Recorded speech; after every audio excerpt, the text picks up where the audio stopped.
dog. Yeah, all right, we're going to move on, talk a little Cavs, and if you want to see the Cavs in person, coming up, they have home games against the Knicks, the Celtics, the Suns, and some other big-time teams. You better be using Game Time to find your tickets. Game Time takes all the guesswork out of buying last-minute tickets. You can see the view from your seat, and their best price guarantee with Game Time takes the guesswork out of buying tickets. Just download the Game Time app, create an account, and use promo code LOCKEDON for $20 off your first purchase. Once again, just create an account and redeem code LOCKEDON, that is LOCKEDON, for $20 off. I used it for the Bulls game the last time Chicago came to Rocket Mortgage Fieldhouse. It made it simple, easy to use. Would highly, highly recommend. Just download Game Time today. Last-minute tickets, lowest prices guaranteed. And speaking of those Cleveland Cavaliers, they head to Detroit tonight for a game against the Pistons before then coming back to Cleveland for a 2 games and 3 nights matchup with the Knicks and then the Celtics. So tonight, Donovan Mitchell is listed as questionable. So is Karis LeVert. But what do you guys need to see from this Cleveland Cavaliers team to erase what happened from your mind on Wednesday night and get them ready for a test coming up against 2 of the Eastern Conference's top contenders? They better be up 20 and sitting out in the fourth quarter. That's the only way. Because there's not a lot you can really prove against Detroit to me. I mean, the problem for me was the rebounding problem, especially with Jared Allen. Oh, my God. I mean, don't they got a good rebounder? Jalen Duren, don't he play for them? He's 5th in the league in rebounds. Okay, and every time these teams have played this season, by the way, the Cavs have won all 3 games. They won by 8 in the first matchup, by 9 in the second matchup, and 7 in the third matchup. But 2 of those 3 games were way closer than the final score actually ended up being. So like one of them they should have lost. It felt to me like they were going. I need a dominant performance. I mean, that's because I'm still upset about. I can't believe y'all lost the Chicago game, and I know that y'all got the Knicks coming up on Sunday, and I know y'all gonna be trying to think about that game. So for me, you'll need to handle business early, so everybody's sitting out in the fourth quarter, so y'all can get yourself geared up for that game. If this game comes down and it's close, and y'all gotta grit it out, like it's sad to me. Man, these Cavs, man, they're the most. They almost as frustrating sometimes as the Browns a little bit, because the problem I got with the Cavs is if you say anything remotely like constructive or neutral or negative, they just fold up. Oh my gosh, why would you say that to us? We had 51 wins last year. The GM apologizes for him. JB just apologizes for him all the time. And it's annoying to me. That man sits up there and he yells at the ref on every single call, the whole game. Then he gets in the huddle and can't draw up out of bounds plays. Then you can't get in the huddle and come up with a way to get a good shot and stop the bleeding. My thing about JB and the thing about the Cavs, and I've been saying it because I've watched pretty much every single Cavs game this year. I told McNuggets. Who you got, DirecTV? Man, I got all the packages. Ooh. All of them. I got Bally's apps. Don't tell my wife. She already questioning me on some other stuff, bro. Gee, why is our cable bill $900? Because I'm watching FIBA soccer that I don't know how to play. Hey, this is the United States. That's what they pay for cable. Is right now. This guy, and this is not refutable. They are not playing the same style of basketball they were playing when they were successful. Nope. That's the elephant in the room. Even the rotations. Why is Sam Merrill not playing? He's one of the best lethal jump shooters in the game, but you still keep trying these little rotations. And I don't want to see Evan Mobley and Jared Allen playing no more. That's why half the reason they cancel each other out. You're not using your best. Why is George Niang not playing? What's up with your rotations? And the elephant in the room is this. They keep force-feeding this Darius Garland game, and I'm just telling you, bro. Wait, he balled last game. Listen, let me tell you this. 7 for 14 from Trey. That's dope. That's great. That's dope. But what buckets was he getting on the other end? They was giving him buckets too. Oh, defensive? Yes. Oh, he's a liability defensively. And he throws. Anybody that's a small guard is a defensive liability. He throw the basketball more away than we throw money at FanDuel away. Like he's Don't do that. He just turning take it here. game parlay. Here you go. 15-leg parlay. 6 turnovers. Bro, it's just like I don't understand it, man. They're not and I'm gonna get a good look at them. Because Mikey, what's their schedule coming up?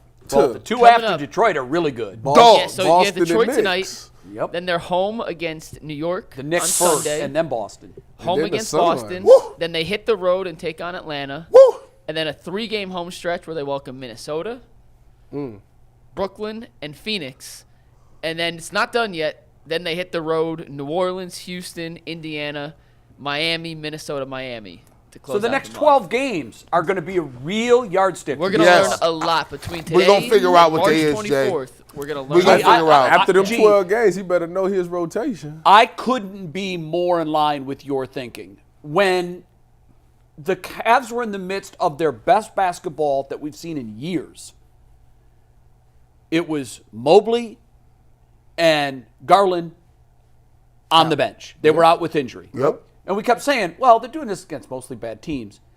But then they beat some good teams Yep. at the end of that stretch. And then Mobley came back, and I thought their play was still at a pretty high level. Yeah. They kind of staggered them, didn't they? Mobley well, and Allen. They were trying to, instead of keeping both of the guys that do a lot of the same things on the floor at the same time, they were trying to go 4 out, 1 in. Mm-hmm. Then Garland came back. And guys, that's when they've hit their stretch of not such great basketball. Now, Mike, I know that you're saying there's no scenario where this team can be better without Darius Garland. I understand that that's and you're sticking to that premise. All I know is what my eyes tell me when I watch. I can't get into the nitty-gritty as to why. I have some theories as to why, but I'm telling you guys, they're not the same team. Can I mention one thing real quick? Yes. I just want to tell everyone out there, and I'll speak to you here, Jay, but I know you have a similar mindset as a lot of the fans. Do not get confused by regular season basketball as opposed to the needs of a team in a postseason series. But They we're are comparing A and B. apples to apples because the stretch without them was regular season basketball, and the stretch with Mobley back is regular season basketball. So why did they look so good in the regular season with Garland out, and I don't want to say struggled, they haven't looked as good. Do you know what their record in Mobley's first 8 games back were? 8-0. Yeah, I can't remember a loss. Now, I think they're 6-4 in their last 10? 1, 2, 3, 4, 5, 6, 7, 8, 9, 10. They're 6-4 in the last 10, correct? Okay, now let's just go back. What was the win streak at one point? Was it 13? They've won 18 of 20 before the break. Okay, 18 of 20. And now we're 6-4 in the last 10. We've lost double the games in half the sample size. Well, And points is down, too. Mitchell missed 2 of those games. I understand that. I get that. And that's fair to point out. But those were games against teams they should have been able to beat without Donovan Mitchell. I think. And by the way, I don't disagree with that. by the way, Donovan Mitchell being out and they're losing to horrible teams. Darius Garland was out and we were boat racing teams. The margin of victory during that 18-2 stretch was double digit. It was like damn near 20 points a game, Mike. Yeah, Now- but I wouldn't say Orlando and Philadelphia, who they lost without Mitchell, are horrible teams. I mean, they're both playoff teams right now. Yeah, but Orlando's not the team that they should have beaten Orlando. Okay, Listen, I don't. and I still think they I should have don't beaten disagree. Philadelphia. I don't disagree in premise. I'm just saying what Darius brings to this team in a postseason series is different than what Darius. Well, we didn't see hold that. on, hold on. We didn't see that last year. And that could be worse, McNuggets. You saying Darius is what he gonna give you in the regular season? This is the scary part. They're not blitzing yet. No. They're not trapping ball handlers. They're not forcing him. They did that. Well, they didn't do that to Darius. They did that to Donovan last year. The Knicks did, I think. I just watched it. And that's when Darius started actually making plays. They started getting the ball in Darius. when And Darius. that's why he's important, because when teams focus on Donovan And I understand that. and You decide, want a hey, second Donovan, you're outlet. not going to kill us. You need somebody else who can be a creator. well, Now, here's my thing. G. Bush, real quick. G. Bush, then I'll let you go, I promise. On Tuesday's Ultimate Cavs Show, we decided what's fair and what's unfair criticism of Darius Garland. Here are things I think you can legitimately hold against Darius, and he has not played up to the level you expect him to play at this season. So anyone who wants to criticize Darius, these are some stats you could point to maybe why he hasn't been as good. Now, this was from Tuesday. The numbers may be slightly different. It's been 2 games since, but bear with me. On catch-and-shoot threes, which is what he has to make in a 2-guard set, he's shooting 31.9% this season. Okay. A career low. He shot 44% on catch-and-shoot threes last season. If you're going to play 2 undersized guards, they both have to be able to make shots when the other drives kicks out. 32% from Darius Garland is not good enough. Point-blank period. He made 7 threes against Chicago. For the season, he's shooting a career worst 33% from 3. In terms of usage, his usage is about the same rate it was when he was an all-star. His turnover percentage and turnover rate slightly up. Can't have Darius Garland turn the ball over. It's That's only a fair slightly criticism. up? Say it again? It's only slightly up? Because to me it feels like it's more than slightly up. Well, when you average out how much, it's the turnover percentage is based off usage rate. So his usage rate is down, his turnovers are slightly up, so the percentage is up. But the actual numbers are essentially the same. Okay. So it's slightly up. But here's the other one, and this is what I bet you're going to get at. Assists are a weird stat because you have to make a shot to get an assist. Right. So you can make a bunch of great passes, everyone misses, okay, you don't get the numbers. This is a potential assist per game. So passes to open shots, total number. In 2021, his sophomore season, 11.4. In 2022, his all-star season, 15.6. In 2023, last season, his first with Donovan Mitchell, 12.9. This season, 2024, the lowest of his career, 11.2. What does that tell you? He's not being as aggressive as he needs to be. That's exactly right. And he's being hesitant in decisions. So, there are a lot of fair criticisms of Darius Garland. He has not lived up to the level of play the Cavs need him to be at. But the whole idea that they're not better without Darius, that's where I kind of push back. I still think what he brings is necessary and they don't have anyone else who can necessarily do that, but he has not played to the level the Cavs need him to play at this season. And what I'm telling you is he's not going to play at that level when Donovan Mitchell is there. Because if you play both of them at the same time, it's like you could just watch them. Think about this. And this is what's going to happen in the playoffs. They're going to force a switch on a pick and roll, McNuggets. You know that. If whoever Darius Garland is guarding, they're like, no, switch that pick and roll, and I want him right here at the point of attack. And he has trouble staying in front of people. He has to foul people. And by the way, have you noticed he's struggling at finishing at the rim, and the refs are not giving him that call? Like, I watched in Chicago. He goes up for a layup. He gets hit. They're like, nah, bro, we ain't giving you that. You're not going to get that call in the playoffs. He's slight of build, and if he's not aggressive and he's not knocking down three-point shots, he's a ball stopper, right? So you can't play both of those guys at the same time. But the problem is JB don't have the heart to do that. The organization does not have the heart to go to him and say, look, man, we like what you did. You still a max player, but we got to revamp what you do, because this doesn't fit.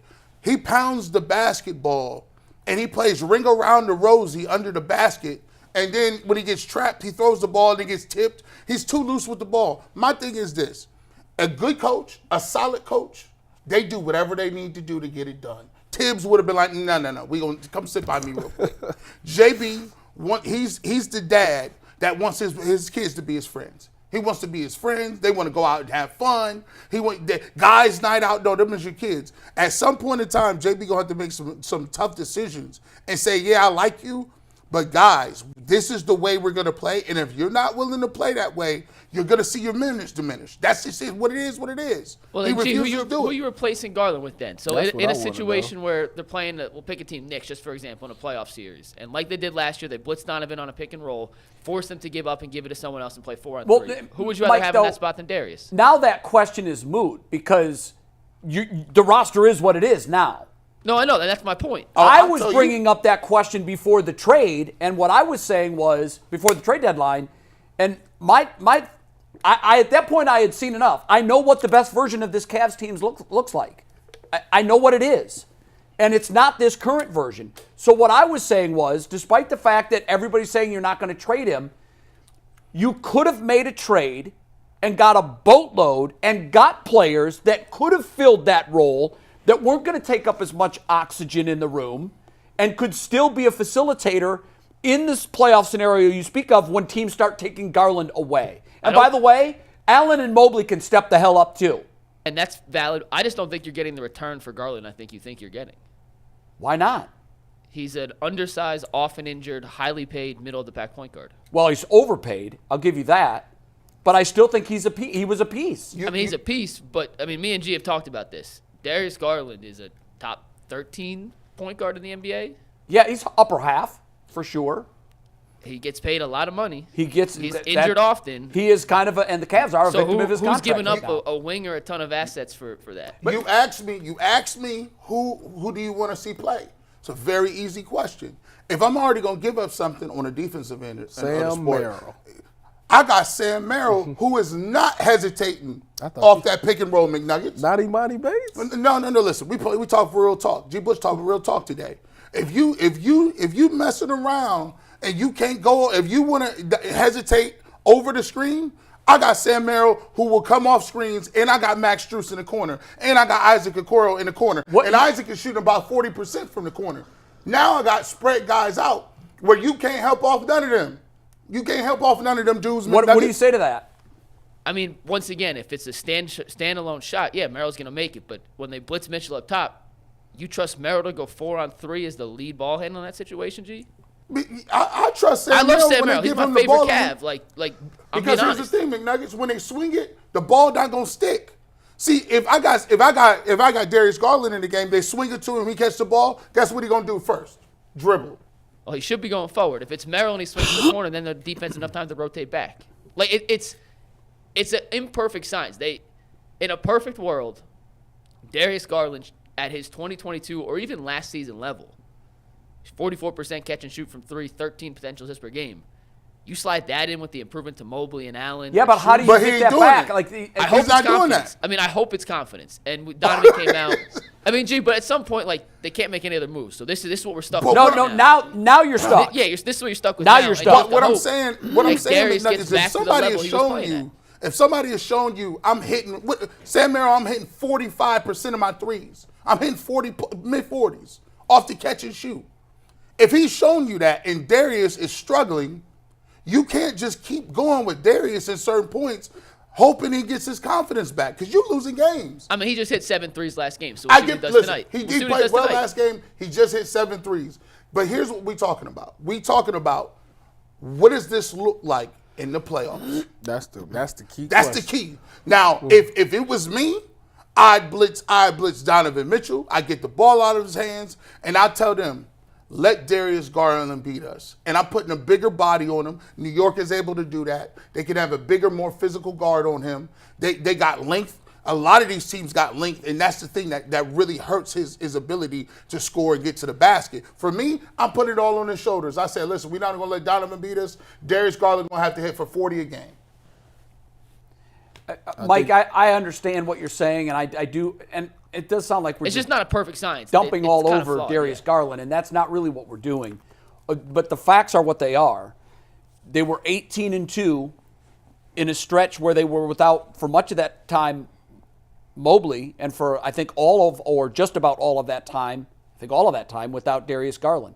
18-2.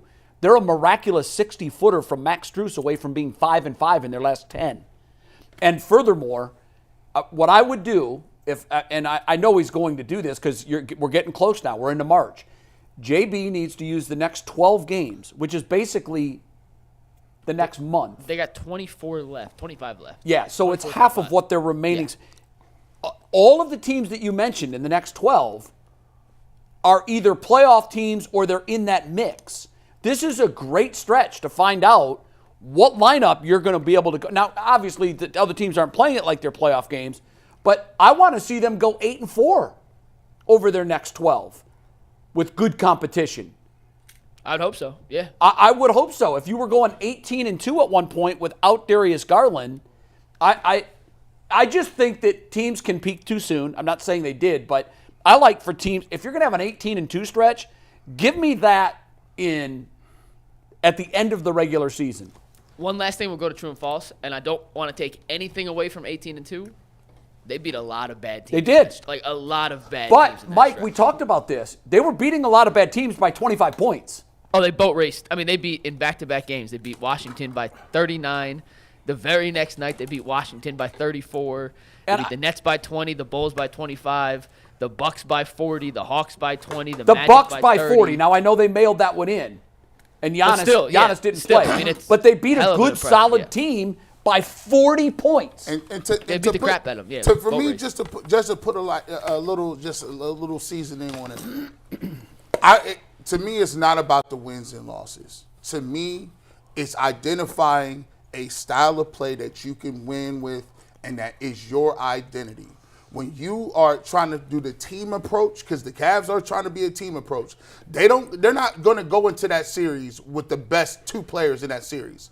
They don't have the talent build over the Bucks. They sure as heck don't have it over the Celtics. They don't have it over the Knicks. They don't have it over some of these teams that they want to beat. So what they have to do is they got to establish a way that they're going to play, and it is 1 through 10, we play this way. When the bench guys come in, they play this way, and we're going to live and die with that. Right now, there's no consistent rotation. They don't have an identity they want to play with, and it's too helter-skelter. I don't know. You can't count on that type of, with no plan when you get to the playoffs. So I need to see Darius. If they want to play like that, you should be like, listen, coach, what do you need me to do so that when I come in and Darius or Donovan is running that same type energy with the 4 out 1 in, let's run that with me too. So we can figure out whether that's with me and Mobley and some shooters. But they got to figure that out in these next 10, 12 games, man. For the record, I just need to put this on record. I agree wholeheartedly with McNuggets. I know you do. Yeah, I know. Just wanted to and make look, sure I said that. Mike is likely DG, right. you my guy.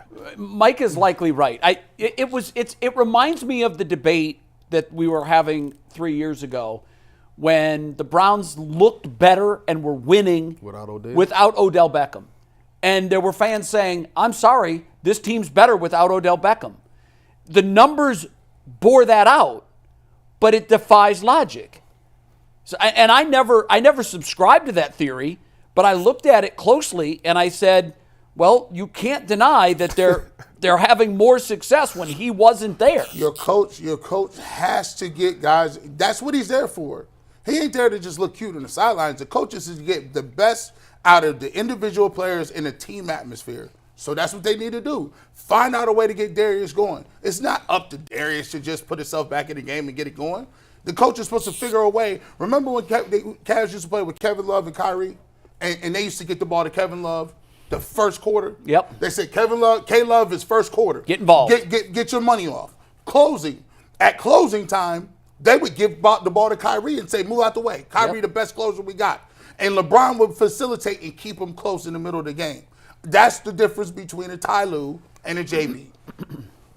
Yeah, I would not compare JB to Ty Lue. I'm not going to argue with you one bit on that. So. By the way, Karras is having an unbelievable run on the assist side off the bench. So he's got a lot of really good pieces. They got pieces. But it's up to JB to find out how you look. Just like the Browns had to figure out, you got Odell Beckham, you're going to use him.